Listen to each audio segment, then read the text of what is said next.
পার্শ্ববর্তী একটি রাষ্ট্রকে হস্তক্ষেপের সুযোগ করে দিতে এই দেশে পিআরের নামে অস্থিতিশীল ও দুর্বল সরকার গঠনে পায়তারা চলছে বলেছেন বিএনপির স্থায়ী কমিটির সদস্য সালাউদ্দিন আহমেদ। স্থায়ী কমিটির আরেক সদস্য ডাক্তার এজেড জাহিদ হোসেন জানিয়েছেন অতি অল্প দিনের মধ্যেই বিএনপির চূড়ান্ত মনোনয়ন প্রকাশ করা হবে। সোহেল সামির রিপোর্ট।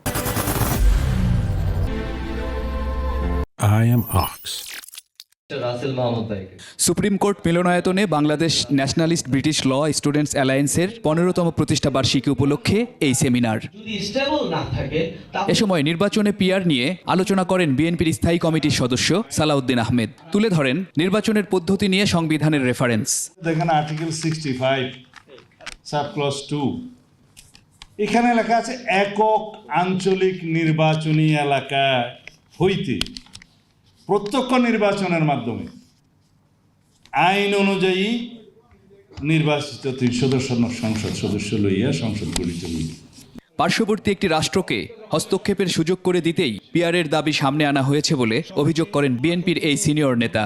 বাংলাদেশে সবসময় যেন অস্থিতিশীল পরিস্থিতি থাকে এবং সরকার ব্যবস্থায় স্থিতিশীলতা না আসে এবং কখনো বাই মেজরিটি কোনো পার্টি ইলেকশন না সরকার গঠন না করতে পারে, তাতে কাদের লাভ? আমাদের পার্শ্ববর্তী কিছু দেশ আছে যারা বাংলাদেশের স্থিতিশীলতা চায় না।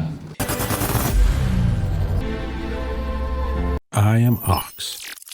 এদিকে বিশ্ব ফার্মাসিস্ট দিবসে শহীদ রাষ্ট্রপতি জিয়াউর রহমানের সমাধিতে শ্রদ্ধা জানিয়েছে ডিপ্লোমা ফার্মাসিস্ট অ্যাসোসিয়েশন। সে সময় বিএনপি নেতা ডাক্তার এজেড জাহিদ হোসেন কথা বলেন নির্বাচনে দলীয় মনোনয়ন নিয়ে। কে প্রার্থী হবেন কে হবেন না সেটির জন্য আমাদের স্থানীয় নেতৃবৃন্দ, জেলার নেতৃবৃন্দ, আমাদের দলের পক্ষ থেকে জরিপ এবং সর্বোপরি জনগণের ভালোবাসায় যেই সমস্ত মানুষগুলো নিজ নিজ এলাকায় উদ্ভাসিত তাদেরকেই বাংলাদেশ জাতীয়তাবাদী দল ইনশাআল্লাহ আপনারা দেখতে পাবেন খুবই সহসায় যে তাদেরকে মনোনয়ন দেওয়ার ব্যাপারে দিয়ে তারা সিদ্ধান্ত গ্রহণ করবে।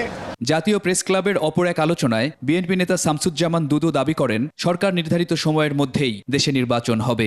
নির্বাচন অতি অবশ্যই ফেব্রুয়ারি মাসের মধ্যে হতে হবে। সোহেল সামি, 21 টেলিভিশন, ঢাকা।